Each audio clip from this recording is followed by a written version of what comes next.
ಸುರಗುರುಂ ಜಗದೇಕನಾಥಂ ಭಕ್ತಪ್ರಿಯಂ ಸಕಲಲೋಕನಮಸ್ಕೃತಂಚ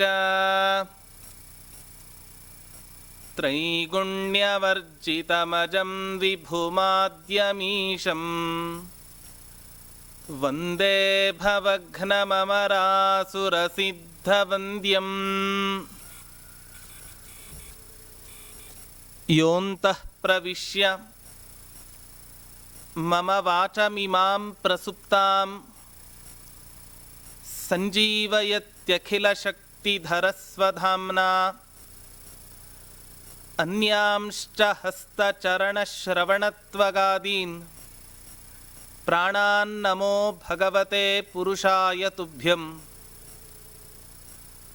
ತಪಸ್ವಾಧ್ಯಾಯ ಶುಶ್ರೂಷಾ ಕೃಷ್ಣ ಪೂಜಾರತಂ ಮುನಿಂ ವಿಶ್ವೇಶಮಿಷ್ಟದಂ ವಂದೇ ಪರಿವ್ರಾಟ್ ಚಕ್ರವರ್ತಿನಂ. ಶ್ರೀ ಗುರುಭ್ಯೋ ನಮಃ. ಹರಿ ಓಂ. ಪರಮಾತ್ಮ ಅರ್ಜುನನಿಗೆ ಅನೇಕ ಗುಣಗಳ ಮಹತ್ವವನ್ನು ಉಪದೇಶ ಮಾಡ್ತಾ 26 ಗುಣಗಳಲ್ಲಿ 10 ಗುಣಗಳ ಚಿಂತನೆಯನ್ನು ನಾವು ಮಾಡಿದ್ದೇವೆ. 11ನೇ ಗುಣವನ್ನು ಕೃಷ್ಣ ಪರಮಾತ್ಮ ಹೇಳ್ತಾ ಇದ್ದಾನೆ. ಸತ್ಯಂ, ಅಹಿಂಸಾ, ಸತ್ಯಮಕ್ರೋಧ, ತ್ಯಾಗಶಾಂತಿರಪೈಶುನಂ, ದಯಾಭೂತೇಶ್ವಲೋಲುತ್ವಂ, ಮಾರ್ದವಂ ಹರೀಹಿ ಅಚಾಪಲಂ ಅಂತ ಹೇಳಿ ಪರಮಾತ್ಮ 11ನೇ ಗುಣದ ಚಿಂತನೆಯನ್ನು ಅರ್ಜುನನಿಗೆ ತಿಳಿಸ್ತಾ ಇದ್ದಾನೆ. ಜೀವನದಲ್ಲಿ ಎಷ್ಟು ಸಾಧ್ಯವೋ ಅಷ್ಟು ಸತ್ಯವಾದ ಮಾರ್ಗದಲ್ಲಿ ನಾವು ನಡೀಲಿಕ್ಕೆ ಪ್ರಯತ್ನವನ್ನು ಪಡಬೇಕು. ಸತ್ಯವನ್ನೇ ಸದಾಕಾಲ ನುಡಿತಾ ನಮ್ಮ ಜೀವನವನ್ನು ನಾವು ನಡೆಸುವಂತಾಗಬೇಕು. ಪ್ರಾಯ ಪ್ರಾಮಾಣಿಕತೆಯ ಇನ್ನೊಂದು ಮುಖವೇ ಈ ಸತ್ಯ ಅನ್ನುವಂತಹ ಒಂದು ಗುಣ. ನಮಗೆಲ್ಲ ಈ ಸತ್ಯವನ್ನು ಹೇಳಬೇಕು ಅಂತಾದಾಗ ಯಾವುದು ಸತ್ಯ ಅನ್ನೋದನ್ನು ನಾವು ಮೊದಲಿಗೆ ಅರ್ಥ ಮಾಡ್ಕೋಬೇಕು. ಇದ್ದದ್ದನ್ನು ಇದ್ದಾಗೆ ಎಲ್ಲ ಸಂದರ್ಭದಲ್ಲೂ ಕೂಡ ಹೇಳಿಬಿಟ್ರೆ ಅದನ್ನು ಶಾಸ್ತ್ರ ಸತ್ಯ ಅಂತ ಈ ರೀತಿಯ ಕರೆಯಲ್ಲ.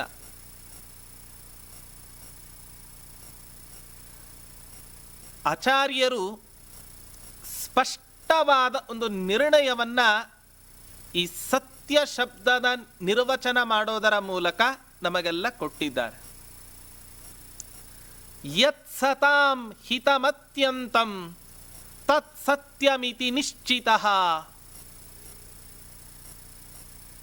ಆಚಾರ್ಯರು ತಾತ್ಪರ್ಯ ನಿರ್ಣಯ ಗ್ರಂಥದಲ್ಲಿ ಸತ್ಯ ಶಬ್ದದ ನಿರ್ವಚನವನ್ನು ಮಾಡ್ತಾ ಹೇಳ್ತಾರೆ, ಯಾವುದು ಸಜ್ಜನರ ಮನಸ್ಸಿಗೆ ಹಿತವಾದದ್ದೋ ಅದನ್ನು ಸತ್ಯ ಅಂತ ಕರಿಬೇಕು.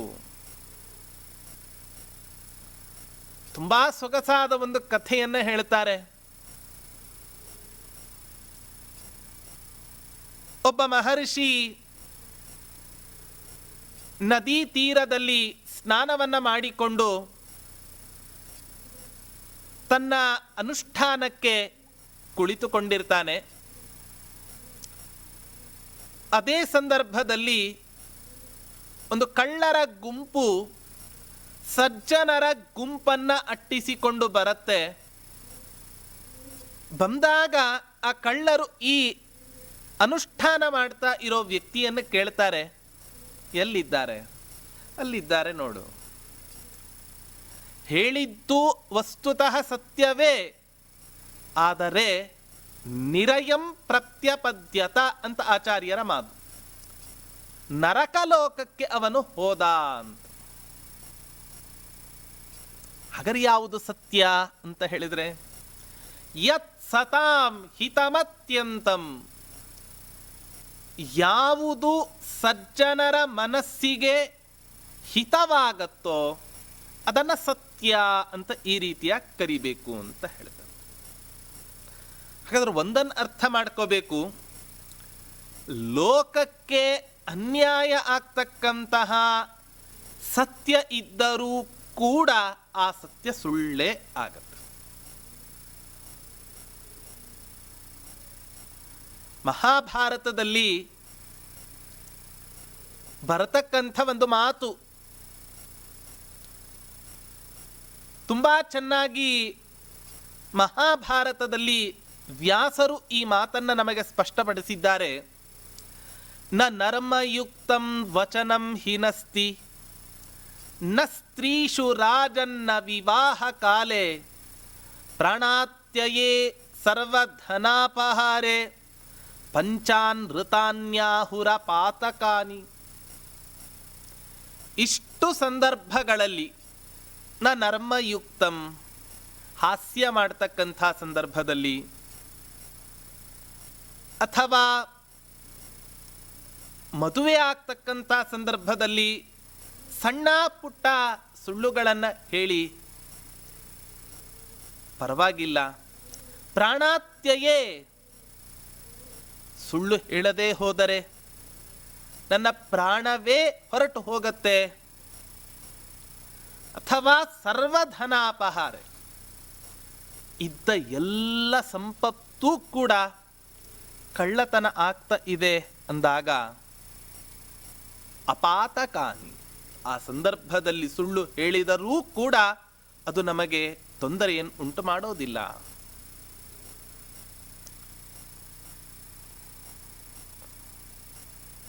ಹಾಗಾಗಿ ಲೋಕಕ್ಕೆ ಕಂಟಕ ಆಗುವಂತಹ ಸತ್ಯ ಇದ್ದರೂ ಕೂಡ ಆ ಸತ್ಯವನ್ನು ನಾವು ಬಿಡಬೇಕು ಅನ್ನೋದನ್ನು ನಮಗಿಲ್ಲಿ ತಿಳಿಸಿಕೊಡ್ತಾ ಇದ್ದಾನೆ.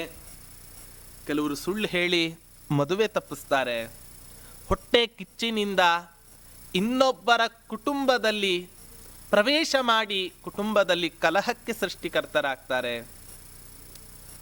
ಹಾಗಾಗಿ ಇಂಥ ಕೆಟ್ಟ ಕೆಲಸವನ್ನು ಯಾವತ್ತೂ ಕೂಡ ಮಾಡಬಾರದು.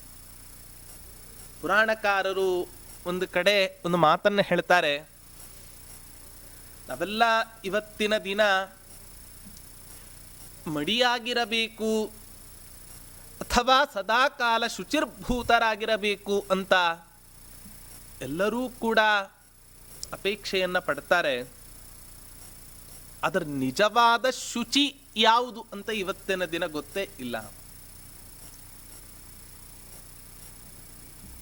ಸತ್ಯಂ ಶೌಚಂ ತಪಶೌಚಂ ಶೌಚಮಿಂದ್ರಿಯ ನಿಗ್ರಹ ಸರ್ವಭೂತದಯಾ ಶೌಚಂ ಜಲಸ್ನಾನಂತು ಪಂಚಮಂ ಅಂತ ಒಂದು ಮಾತು. ನಾವು ಮೊದಲು ಜೀವನದಲ್ಲಿ ಅತ್ಯಂತ ಶುಚಿರ್ಭೂತರಾಗಬೇಕು ಅಂತಾದರೆ ಮೊದಲು ಸತ್ಯವನ್ನು ನಾವು ನುಡಿಬೇಕು ಅಂತ ಪರಮಾತ್ಮ ಹೇಳ್ತಾರೆ. ಸತ್ಯಕ್ಕೆ ಮೊದಲನೇ ಶುಚಿಯ ಸ್ಥಾನ. ಸತ್ಯಂ ಶೌಚಂ ತಪಶೌಚಂ, ತುಂಬ ತಪಸ್ಸಿನ ಅನುಷ್ಠಾನವನ್ನು ಮಾಡ್ತಾ ಇರಬೇಕು. ಶೌಚಂ ಇಂದ್ರಿಯ ನಿಗ್ರಹ, ಇಂದ್ರಿಯ ನಿಗ್ರಹವನ್ನು ಸಂಪಾದನೆ ಮಾಡಿ ಯಾವ ಕೆಲಸವನ್ನಾದರೂ ಕೂಡ ನಾನು ಸಾಧಿಸಬಲ್ಲೆ ಅನ್ನುವಷ್ಟರ ಮಟ್ಟಿಗೆ ಆ ವ್ಯಕ್ತಿ ಸಮರ್ಥನಾಗಿರಬೇಕು. ಎಲ್ಲ ಪ್ರಾಣಿಗಳಲ್ಲಿಯೂ ಕೂಡ ದಯೆ. ಜಲಸ್ನಾನಂತು ಪಂಚಮ, ಮೈಮೇಲೆ ನೀರು ಹಾಕ್ಕೊಂಡಾಗ ನಾವು ಶುಚಿರ್ಭೂತರಾಗ್ತೇವೆ ಅಥವಾ ಮಡಿ ಆಗ್ತೇವೆ ಅನ್ನೋದು ಏನಿದೆ, ಇದು 5ನೇ ಸ್ಥಾನಕ್ಕೆ ಇಟ್ಟಿದ್ದಾರೆ. ಹಾಗಾದರೆ ನಾವಿವತ್ತಿನ ದಿನ ನಮ್ಮ ಜೀವನದಲ್ಲಿ ಸತ್ಯ ಬಿಟ್ಟಿದ್ದೇವೆ, ತಪಸ್ಸು ಇಲ್ಲ, ಇಂದ್ರಿಯ ನಿಗ್ರಹವಂತೂ ಇಲ್ಲವೇ ಇಲ್ಲ, ಸರ್ವಭೂತ ದಯೆ ಅದಂತೂ ಇಲ್ಲವೇ ಇಲ್ಲ. ಹಾಗಾದ್ರೆ ಇದು ಯಾವ ಗುಣವೂ ಕೂಡ ಇಲ್ಲದೆ ಕೇವಲ ಮೈಮೇಲೆ ನೀರು ಹಾಕ್ಕೊಂಡಾಗ ಮಾತ್ರ ನಾವು ಮಡಿ ಆಗ್ತೇವೆ ಅಂತ ಹೇಳಿದ್ರೆ ಅದು ಸರಿಯಾದ ಕ್ರಮ ಅಲ್ಲ. ಜಲಸ್ನಾನಂತು ಪಂಚಮಂ, ಈ 4ರ ಹಿನ್ನೆಲೆಯಲ್ಲಿ 5ನೇಯದ್ದಕ್ಕೆ ಮಹತ್ವವನ್ನು ಕೊಟ್ಟಿದ್ದಾರೆ. ಆದ್ದರಿಂದ ನಾವು ನಮ್ಮ ಜೀವನದಲ್ಲಿ ಎಷ್ಟು ಸಾಧ್ಯವೋ ಅಷ್ಟು ಪ್ರಾಮಾಣಿಕತೆಯ ಇನ್ನೊಂದು ಮುಖ ಆದ ಈ ಸತ್ಯದ ಮಾರ್ಗದಲ್ಲಿ ನಾವು ನಡೆದು ನಾವು ಜೀವನವನ್ನು ನಡೆಸಬೇಕು ಅನ್ನೋದನ್ನು ಕೃಷ್ಣ ಪರಮಾತ್ಮ ನಮಗೆ ತಿಳಿಸ್ತಾ ಇದ್ದಾನೆ. ಹೀಗೆ ತಿಳಿಸ್ತಾ ಅಹಿಂಸಾ ಸತ್ಯಂ ಅಕ್ರೋಧ ಅಂತ ಪರಮಾತ್ಮ ಹೇಳ್ತಾ ಇದ್ದಾನೆ. ಯಾವುದೇ ಕಾರಣಕ್ಕೂ ಕೂಡ ಇನ್ನೊಬ್ಬರ ಮೇಲೆ ಸಿಟ್ಟನ್ನ ಮಾಡಿಕೊಳ್ಳಲೇಬಾರದು ಅಂತ ಕೃಷ್ಣ ಹೇಳ್ತಾನೆ. ಒಂದೊಂದು ಸಲ ನಮ್ಮ ಜೀವನದಲ್ಲಿ ನಮ್ಮ ಮನಸ್ಸಿಗೆ ಬೇಡವಾದ ಘಟನೆಗಳು ನಡೆಯುತ್ತೆ. ನಾವು ಅಸ್ವತಂತ್ರರು, ಯಾವುದೂ ಕೂಡ ನಮ್ಮ ಕೈಯಲ್ಲಿ ಇಲ್ಲದೆ ಇದ್ದಾಗ ಸಹಜವಾಗಿ ನಮಗೆ ಆಗದೇ ಇರುವಂಥ ಘಟನೆಗಳೇ ನಮ್ಮ ಜೀವನದಲ್ಲಿ ಸ್ವಲ್ಪ ಜಾಸ್ತಿ ನಡೀತಾ ಇರುತ್ತೆ. ಆ ಸಂದರ್ಭದಲ್ಲಿ ಯಾವತ್ತೂ ಕೂಡ ನೀನು ಕೋಪಿಸಿಕೊಳ್ಳಬೇಡ, ನೀನು ಸಿಟ್ಟನ್ನು ಮಾಡಿಕೊಳ್ಳಬೇಡ. ಶಾಸ್ತ್ರ ಹೇಳುತ್ತೆ, ನಿನಗೇನಾದರೂ ಕೂಡ ಸಿಟ್ಟು ಬಂದರೆ ಆ ಸಂದರ್ಭದಲ್ಲಿ ಮೌನಿ ಆಗ್ಬಿಡು.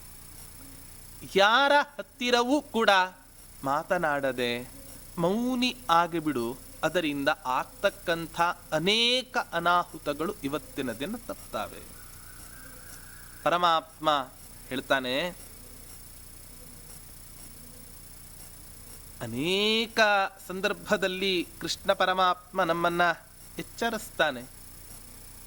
ಮನುಷ್ಯನನ್ನ ಜೀವನದಲ್ಲಿ ಹಾಳು ಮಾಡತಕ್ಕಂಥ ಗುಣಗಳು ಅಂತ ಇದ್ದರೆ ಒಂದು ಕಾಮ, ಇನ್ನೊಂದು ಕ್ರೋಧ. ಸಂಗಾತ್ ಸಂಜಾಯತೆ ಕಾಮಃ, ಕಾಮಾತ್ ಕ್ರೋಧೋಭಿಜಾಯತೆ, ಕ್ರೋಧಾತ್ ಭವತಿ ಸಮ್ಮೋಹಃ. ಹಾಗಾದರೆ ನಮ್ಮ ಜೀವನದಲ್ಲಿ ನಾವು ಏನೇ ಅನರ್ಥಗಳನ್ನು ಹೊಂದಿದ್ದೇವೆ ಅಥವಾ ಹೊಂತ ಇದ್ದೇವೆ ಅಂತ ಹೇಳಿದರೆ ಇದೆಲ್ಲದಕ್ಕೂ ಕೂಡ ಮೂಲ ಕಾರಣ ಕೃಷ್ಣ ಪರಮಾತ್ಮ ನಿರೂಪಣೆ ಮಾಡಿದಂತೆ ಒಂದು ಕಾಮ, ಇನ್ನೊಂದು ಸಿಟ್ಟು ಅನ್ನೋದನ್ನು ನಮಗೆ ತಿಳಿಸಿಕೊಡ್ತಾನೆ. ನೆಮ್ಮದಿಯ ಜೀವನವನ್ನು ನಮ್ಮಿಂದ ನಡೆಸಲಿಕ್ಕೆ ಸಾಧ್ಯ ಆಗಲ್ಲ. ನಾವು ಜೀವನದಲ್ಲಿ ಸದಾ ಕಾಲ ಶಾಂತಚಿತ್ತರಾಗಿ ಪ್ರಸನ್ನ ಮನಸ್ಕರಾಗಿ ಹೇಗಿರಬೇಕು ಅನ್ನೋದನ್ನು ತ್ರೇತಾಯುಗದಲ್ಲಿ ಅವತರಿಸಿದ ರಾಮ ನಮಗೆ ಕಲಿಸಿಕೊಟ್ಟಿದ್ದಾನೆ. ಉಚ್ಚಮಾನೋಪಿ ಪರುಷಂ ನೋತ್ತರಂ ಪ್ರತಿಪದ್ಯತೆ ಅಂತ ವಾಲ್ಮೀಕಿಗಳು ಅಯೋಧ್ಯಾಕಾಂಡದಲ್ಲಿ ಹೇಳ್ತಕ್ಕಂಥ ಒಂದು ಮಾತು. ಉಚ್ಚಮಾನೋಪಿ ಪರುಷಂ ನೋತ್ತರಂ ಪ್ರತಿಪದ್ಯತೆ. ತನ್ನ ಎದುರಿಗೆ ಇರತಕ್ಕಂತಹ ವ್ಯಕ್ತಿ ಎಷ್ಟೇ ಗಟ್ಟಿಯಾದ ಧ್ವನಿಯಲ್ಲಿ ತುಂಬ ಜಗಳವನ್ನು ಕಾಯಲಿ, ಎಷ್ಟೇ ಜಗಳಕ್ಕೆ ನಿಂತರೂ ಕೂಡ ಆ ರಾಮಚಂದ್ರ ಮಾತ್ರ ಯಾವತ್ತೂ ಕೂಡ ಸಿಟ್ಟಿಗೇಳ್ತಾ ಇರಲಿಲ್ಲ. ಎಂಥ ಒಂದು ಸಂಯಮ ಆ ರಾಮಚಂದ್ರನಲ್ಲಿ. ಹಾಗಾಗಿ ರಾಮ ನಡೆದಂತೆ ನಡೆ ಅನ್ನೋ ಮಾತು ಸಾರ್ವಕಾಲಿಕವಾದದ್ದು. ಎಂಥ ಕೆಟ್ಟ ಕೆಟ್ಟ ಸಂದರ್ಭಗಳು ರಾಮನ ಆ ಇತಿಹಾಸದಲ್ಲಿ ನಾವು ನೋಡುತ್ತೇವೆ. ಇನ್ನೇನು ಕ್ಷಣಾರ್ಧದಲ್ಲಿ ಪಟ್ಟಾಭಿಷಿಕ್ತನಾಗಿ ಯುವರಾಜನಾಗಿ ಮರಿಬೇಕಾಗಿರತಕ್ಕಂತಹ ರಾಮ ಕಾಡಿಗೆ ಹೋಗ್ತಕ್ಕಂಥ ಪರಿಸ್ಥಿತಿ ಬಂದಾಗಲೂ ಕೂಡ ತಾಯಿಯಾದ ಕೈಕೇಯಿಯ ಮೇಲೆ ಸಿಟ್ಟಾಗಲಿಲ್ಲ. ಹಾಗಾಗಿ ರಾಮನ ಆ ಜೀವನದ ನಡತೆ ಅಥವಾ ನಡೆ ಪ್ರತಿಯೊಬ್ಬ ಪುರುಷರಿಗೂ ಕೂಡ ಇವತ್ತಿನ ದಿನ ಜೀವನದಲ್ಲಿ ಆದರ್ಶಪ್ರಾಯವಾಗಿದೆ. ನಮಗೆ ಸಿಟ್ಟು ಬಂದಾಗ ರಾಮನನ್ನೋ ಅಥವಾ ಇನ್ಯಾರೋ ಮಹನೀಯರನ್ನೋ ನೆನೆಸಿಕೊಂಡು ನಾವು ಏನು ಮಾಡಬೇಕು ಅಂದರೆ ನಮ್ಮ ಸಿಟ್ಟನ್ನು ಕಮ್ಮಿ ಮಾಡ್ಕೋಬೇಕು. ಪ್ರತಿಯೊಬ್ಬ ಮನುಷ್ಯನಿಗೂ ಕೂಡ ಸಹಜವಾಗಿ ಉಪ್ಪು ಖಾರವನ್ನು ತಿಂತಾನೆ ಅಂತಾದ ಮೇಲೆ ಸಹಜವಾಗಿ ಸಿಟ್ಟು ಬರೋದು ಸಹಜ. ಆ ಸಿಟ್ಟು ಬರೋದು ಸಹಜ ಆದರೂ ಕೂಡ ಆ ಸಿಟ್ಟನ್ನು ಆದಷ್ಟು ನಾವು ಹಂತ ಹಂತವಾಗಿ ಆದರೂ ಕೂಡ ಕಮ್ಮಿ ಮಾಡ್ತಾ ಬರಬೇಕು. ಪರಮ ಪೂಜ್ಯ ಭಂಡಾರಿಕೇರಿ ಮಠಾಧೀಶರಾದ ವಿದ್ಯಾಮಾನ್ಯ ತೀರ್ಥರು ಒಂದು ಬಾರಿ ಪೂಜೆಗೆ ಅಂತ ಕುಳಿತುಕೊಂಡಿದ್ದಾರೆ. ಆ ಸಂದರ್ಭದಲ್ಲಿ ಅನಿರೀಕ್ಷಿತವಾದ ಯಾವುದೋ ಒಂದು ಘಟನೆಯಿಂದ ಅವರಿಗೆ ಸಿಟ್ಟು ಬರುತ್ತೆ. ಸಿಟ್ಟು ಬಂದ ತಕ್ಷಣವೇ ಕ್ರೋಧ, ಈ ಸಿಟ್ಟೇ ಪ್ರಧಾನ ಮೈಲಿಗೆ ಅಂತ ತಿಳಿದು ಮತ್ತೆ ಪುನಃ ಇನ್ನೊಂದು ಬಾರಿ ಸ್ನಾನವನ್ನು ಮಾಡಿ ಆ ರಾಮಚಂದ್ರ ದೇವರ ಪೂಜೆಯನ್ನು ಮಾಡಲಿಕ್ಕೆ ಉದ್ಯುಕ್ತರಾಗ್ತಾರೆ ಅನ್ನೋ ಇತಿಹಾಸವನ್ನು ನಾವು ಕೇಳ್ತೇವೆ. ಹಾಗಾದರೆ ತುಂಬ ದೀರ್ಘಕಾಲದ ತನಕ ನಾವು ಹೋಗದೆ ನಮ್ಮ ಹಿರಿಯರು ಈ 20ನೇ ಶತಮಾನದಲ್ಲಿ ಇದ್ದ ಶಕಪುರುಷರ ನಾವು ಜೀವನ ಚರಿತ್ರೆಯನ್ನು ನಾವು ಮೆಲುಕು ಹಾಕಿದಾಗ ಆಗ ಎಷ್ಟರ ಮಟ್ಟಿಗೆ ಅವರು ಸಿಟ್ಟನ್ನು ಹಿಡಿತದಲ್ಲಿ ಇಟ್ಕೊಂಡಿದ್ರು ಅನ್ನೋದನ್ನು ನಾವು ಅರ್ಥ ಮಾಡ್ಕೋಬೇಕು. ಹಾಗಾಗಿ ಅಕ್ರೋಧ ಅಂತ ಪರಮಾತ್ಮ ನಮಗೆ ಸಿಟ್ಟನ್ನು ಬಿಡಬೇಕು ಅಂತ ಹೇಳಿ ನಿರೂಪಣೆಯನ್ನು ಮಾಡ್ತಾ ಇದ್ದಾನೆ. ಹೀಗೆ ನಿರೂಪಣೆಯನ್ನು ಮಾಡ್ತಾ ಅಹಿಂಸಾ, ಸತ್ಯಂ, ಅಕ್ರೋಧ, ತ್ಯಾಗ ಅಂತ ಹೇಳ್ತಾ ಇದ್ದಾರೆ. ವಸ್ತುತಃ ನೋಡಿ, ಈ ದಾನಕ್ಕೂ ಅಥವಾ ತ್ಯಾಗಕ್ಕೂ ಹೆಚ್ಚು ವ್ಯತ್ಯಾಸ ಏನೂ ಕೂಡ ಇಲ್ಲ. ಮೇಲ್ನೋಟಕ್ಕೆ ಒಂದೇ ಅನ್ನೋ ಭಾವನೆ ನಮಗೆ ಬರುತ್ತೆ. ಅದರ ದಾನ ಬೇರೆ, ತ್ಯಾಗ ಬೇರೆ. ತ್ಯಾಗ ಅಂತ ಹೇಳಿದ್ರೆ ಏನು? ನನ್ನಲ್ಲಿರೋ ವಸ್ತುವೂ ಕೂಡ ನನ್ನದಲ್ಲ,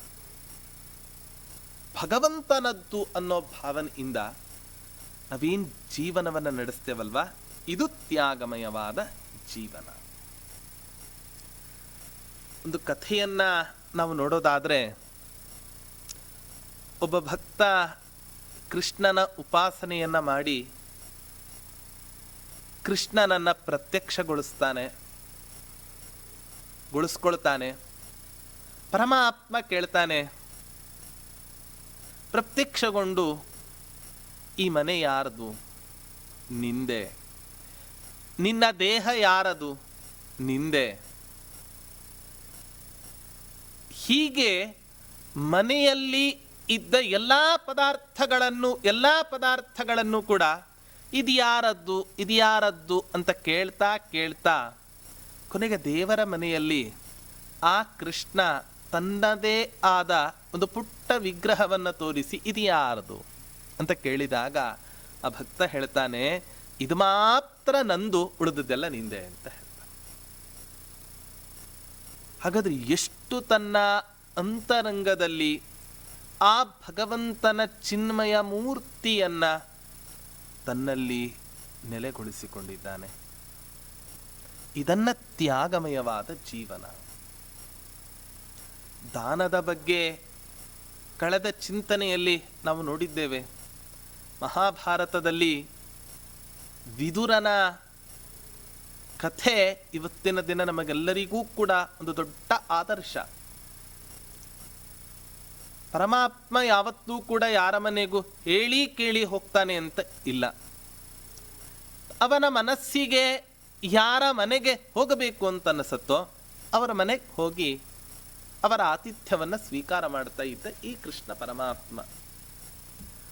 ಹಾಗೆ ಒಂದು ಸಂದರ್ಭದಲ್ಲಿ ಕೃಷ್ಣ ಪರಮಾತ್ಮ ನನ್ನಂಥ ಬಡವ, ಬಲ್ಲಿದ, ದರಿದ್ರನಾದ ನನ್ನ ಮನೆಗೆ ಬರಲಿಕ್ಕೆ ಸಾಧ್ಯವೇ ಇಲ್ಲ, ಬಂದರೆ ಅಂತ ಹೇಳಿ ಈ ವಿದುರ ಏನು ಮಾಡ್ತಾನೆ ಅಂತ ಹೇಳಿದ್ರೆ, ಒಂದಿಷ್ಟು ಬಾಳೆಹಣ್ಣನ್ನು ತರೋದಕ್ಕೋಸ್ಕರ ಅಂತ ಹೇಳಿ ಮಾರುಕಟ್ಟೆಗೆ ಹೋಗ್ತಾನಂತ. ಮನೆಯಲ್ಲಿ ವಿದುರನ ಮಡದಿ ಇರ್ತಾಳೆ. ಕೃಷ್ಣ ಪರಮಾತ್ಮ ಪ್ರವೇಶವನ್ನ ಮಾಡ್ತಾನೆ. ನಮ್ಮನೆಗೆ ಹೇಳಿ ಬಂದ್ರೇನೇ ವ್ಯವಸ್ಥೆಗಳನ್ನು ಸುಧಾರಿಸ್ಲಿಕ್ಕೆ ನಾವೆಲ್ಲ ಒದ್ದಾಡ್ತೇವೆ. ಇನ್ನು ಹೇಳದೇ ಬಂದರೆ ನಮ್ಮನ್ನು ಅವರು ಸುಧಾರಿಸೋ ಪರಿಸ್ಥಿತಿ ಬರುತ್ತೆ. ವಿದುರನ ಮಡದಿ ಅನಿರೀಕ್ಷಿತವಾಗಿ ಕೃಷ್ಣ ಪರಮಾತ್ಮನ ಆಗಮನ ನಮ್ಮ ಮನೆಗೆ ಆಗಿದೆ ಅಂತ ತಿಳಿದು ಅವಳೇನು ಮಾಡ್ತಾಳೆ ಅಂತ ಹೇಳಿದರೆ, ಕುರ್ಚಿ ಹಾಕ್ತಾಳೆ, ಚಾಪೆಯನ್ನು ಹಾಕ್ತಾಳೆ. ಹೀಗೆ ಅನೇಕ ಗಡಿಬಿಡಿ ಸಂದರ್ಭದಲ್ಲಿ ಏನೇನೋ ಆ ಒಂದು ವ್ಯವಸ್ಥೆಯನ್ನು ಮಾಡ್ತಾ ಅಲ್ಲೋಲ ಕಲ್ಲೋಲ ಆಗ್ತಾ ಇದೆ.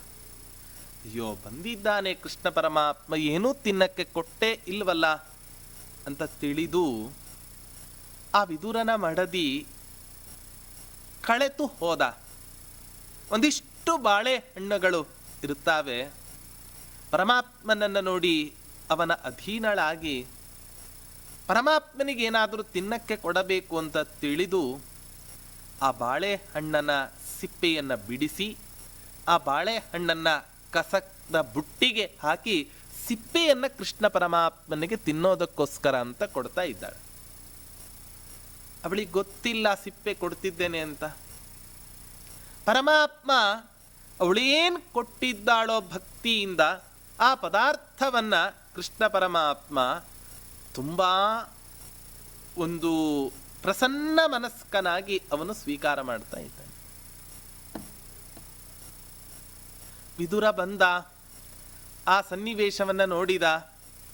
ಹೆಂಗಸರ ಕೈಗೆ ಹಿರಿತನವನ್ನ ಬಿಟ್ಟು ಕೊಟ್ಟರೆ ಏನ್ ಅವ್ಯವಸ್ಥೆ ಆಗತ್ತೆ ಅನ್ನೋದಕ್ಕೆ ನೀನೇ ದೃಷ್ಟಾಂತಳು ಅಂತ ಹೇಳಿ ಆ ಕೃಷ್ಣ ಪರಮಾತ್ಮ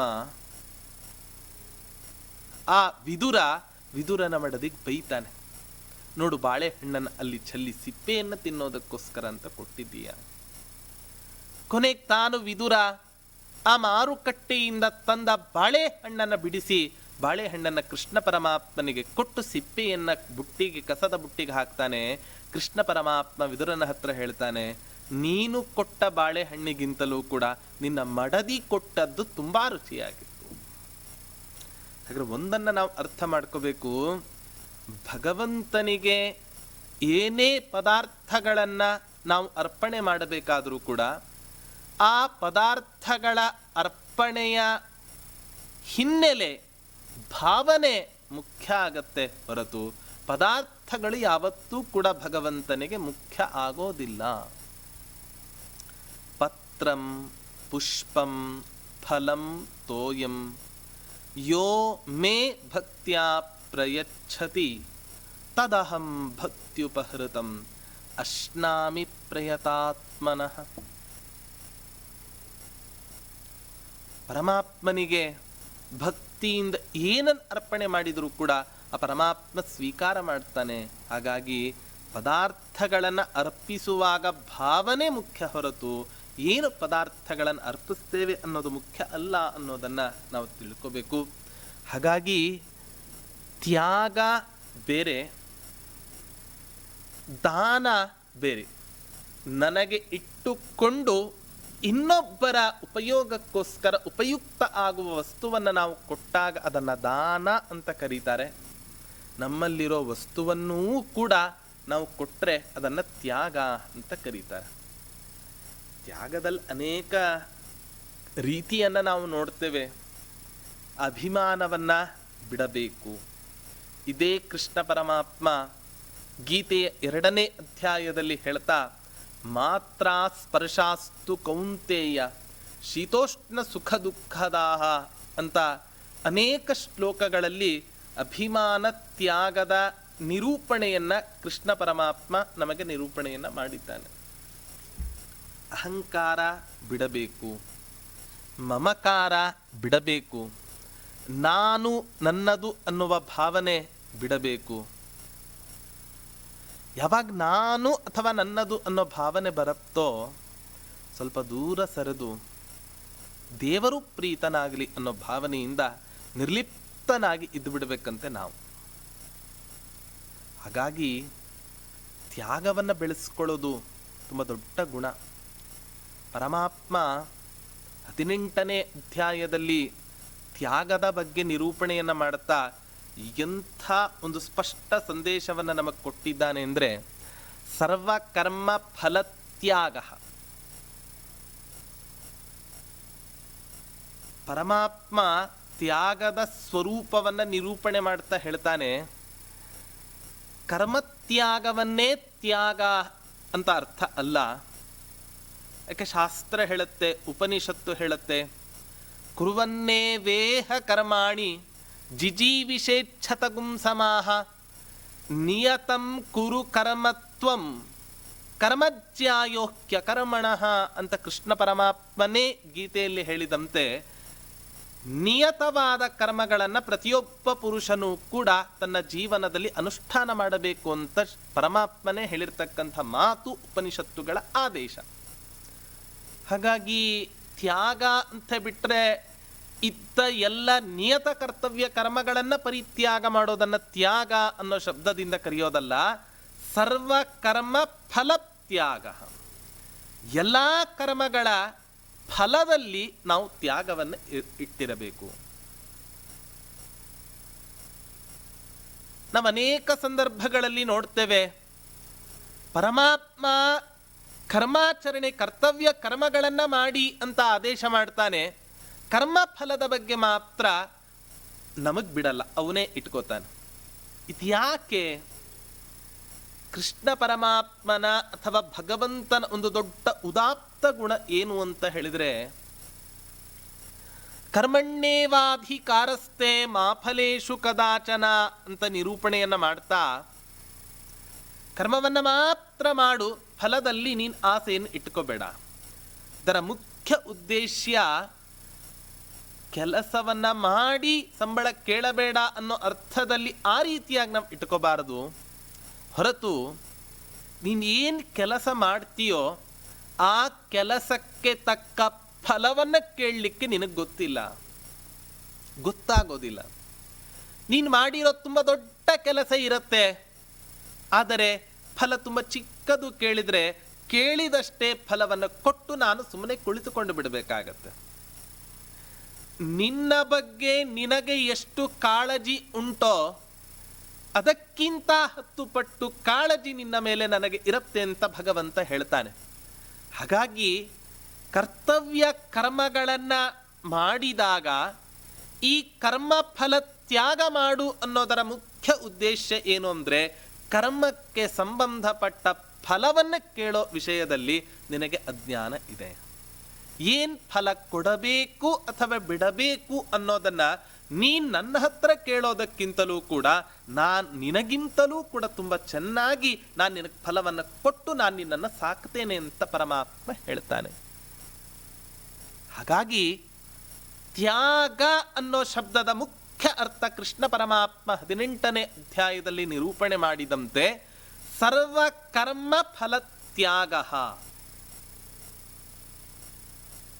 ತ್ಯಾಗವೂ ಕೂಡ ಒಟ್ಟು 3 ವಿಧ ಇದೆ ಅಂತ ಪರಮಾತ್ಮ ಹೇಳ್ತಾನೆ. ಸಾತ್ವಿಕ ತ್ಯಾಗ, ರಾಜಸತ್ಯಾಗ, ತಾಮಸತ್ಯಾಗ ಅಂತ ಹೇಳಿ ಒಟ್ಟು 3 ರೀತಿಯಾದ ತ್ಯಾಗವನ್ನು ಕೃಷ್ಣ ಪರಮಾತ್ಮ 18ನೇ ಅಧ್ಯಾಯದಲ್ಲಿ ನಿರೂಪಣೆಯನ್ನು ಮಾಡ್ತಾನೆ. ಯಾವ್ದು ಹಂಗಂದ್ರೆ ಸಾತ್ವಿಕ ತ್ಯಾಗ ಅಂತ ಹೇಳಿದರೆ, ಕರ್ತವ್ಯ ಕರ್ಮವನ್ನ ಭಗವತ್ ಪ್ರೀತ್ಯುದ್ದೇಶವಾಗಿ ಭಗವಂತನಿಗೆ ಅರ್ಪಣೆ ಮಾಡೋ ಉದ್ದೇಶದಿಂದ ನಾವೇನು ಪ್ರತಿಯೊಂದು ಕೆಲಸವನ್ನು ಕೂಡ ಮಾಡ್ತೇವೆ ಇದನ್ನು ಸಾತ್ವಿಕ ತ್ಯಾಗ. ಅರ್ಥಾತ್ ಬರೀ ಕರ್ತವ್ಯ ಕರ್ಮದ ಕಡೆ ಮಾತ್ರ ನಮಗೆ ದೃಷ್ಟಿ ಇರುತ್ತೆ ಹೊರತು ಕರ್ಮ ಫಲದ ತ್ಯಾಗ ಸಂಪೂರ್ಣ ಮಾಡಿಬಿಡುತ್ತೆ. ಕರ್ಮಫಲದ ಬಗ್ಗೆ ಅವರಷ್ಟು ವಿಚಾರವನ್ನು ಮಾಡಲಿಕ್ಕೆ ಹೋಗೋದಿಲ್ಲ ಸಾತ್ವಿಕ ತ್ಯಾಗಿಗಳು. ಯಾರು ಸಾತ್ವಿಕ ತ್ಯಾಗವನ್ನು ತಮ್ಮ ಜೀವನದಲ್ಲಿ ಮೈಗೂಡಿಸಿಕೊಂಡಿರ್ತಾರೋ ಅವರು ಕರ್ಮಫಲದ ಬಗ್ಗೆ ಯಾವ ತಲೆಯನ್ನೂ ಕೂಡ ಅವರು ಕೆಡಿಸಿಕೊಂಡಿರೋದಿಲ್ಲ. ರಾಜಸ ತ್ಯಾಗ ಯಾವುದು?